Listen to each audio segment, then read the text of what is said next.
ఉన్న పోలవరం ప్రాజెక్టును నాశనం చేశారు. ఇది పోలవరానికి సంబంధించి డిమాండ్ ఫర్ గ్రాంట్స్లో బడ్జెట్ డాక్యుమెంట్లో ఉన్న copy.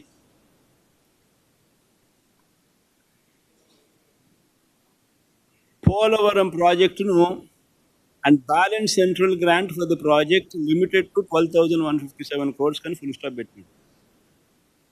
Revised cost for completion of the Polavaram irrigation project with water storage up to 41.15 meters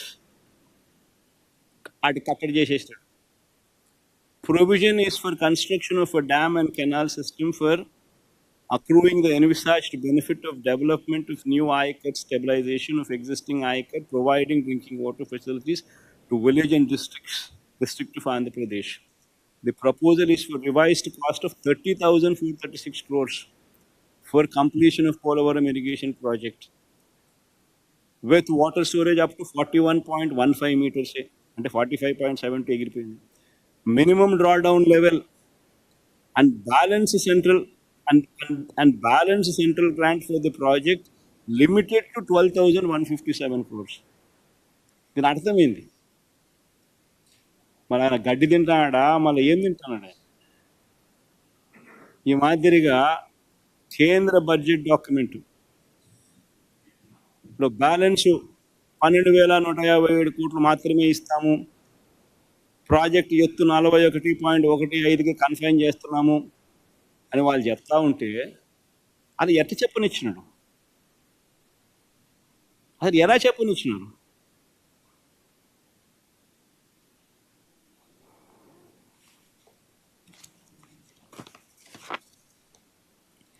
మరి ఇది విధ్వంసం కాదని అడుగుతా ఉన్నా.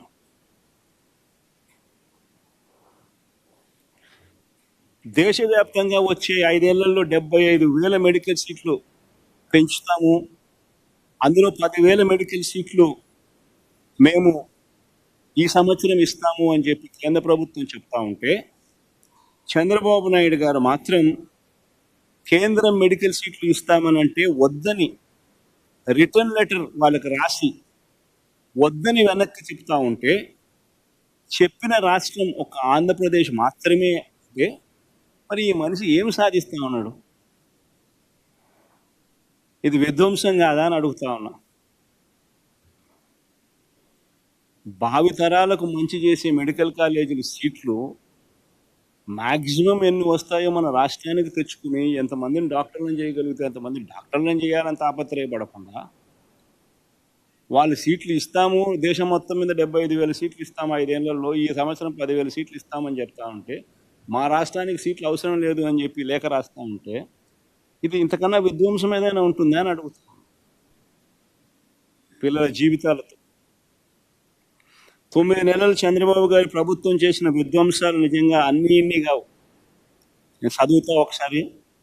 ఈ 9 నెలల్లో చంద్రబాబు నాయుడు గారు ఎన్నెన్ని విధ్వంసాలు చేశారో ఒకసారి మీరందరికీ కూడా ఆలోచన చేయమని కోరుతా ఉన్నా. పిల్లల్ని బడులకు పంపేలా తల్లులను మోటివేట్ చేస్తూ తీసుకువచ్చిన అమ్మఒడి పథకం ఆపేశారు. ఇది విధ్వంసం కాదా? స్కూళ్ళల్లో నాడు నేడు పనులు నిలిపేశారు. ఇది విధ్వంసం కాదా? ఇంగ్లీష్ మీడియంను, సిబిఎస్ఈని, అక్కడి నుంచి ఐబీ దాకా ప్రయాణాన్ని, 3వ తరగతి నుంచి టోఫుల్ క్లాసులను తీసేశారు. పిల్లలను ప్రపంచ స్థాయి విద్యకు దూరం చేశారు. మరి ఇది విధ్వంసం కాదా? 8వ తరగతి పిల్లలకు 8వ తరగతికి వచ్చేసరికి ప్రతి సంవత్సరం ట్యాబులు ఇచ్చే పరిస్థితి నుంచి ప్రోత్సహించాల్సింది పోయి ఆ ట్యాబుల పంపిణీ కార్యక్రమం ఆపేశారు. ఇది విధ్వంసం కాదా? సబ్జెక్ట్ టీచర్ల కాన్సెప్ట్కు గ్రహణం పట్టించారు. ఇది విధ్వంసం కాదా? పిల్లలకు గొప్పగా చదువిచ్చేట్టుగా చేయాలి, వాళ్ళు చదివితేనే పేదరికం నుంచి బయటపడతారు అనే సంగతి తెలిసి పిల్లలను చదువులకు ప్రోత్సహించే విధంగా కాకుండా వసతి దీవెన పథకం పూర్తిగా రద్దు చేసి విద్యా దీవెన పథకం అరకొరగా దులిపిస్తూ పిల్లల చదువులతోనూ వాళ్ళ జీవితాలతోనూ చెలగాటమాడడం విధ్వంసం కాదా?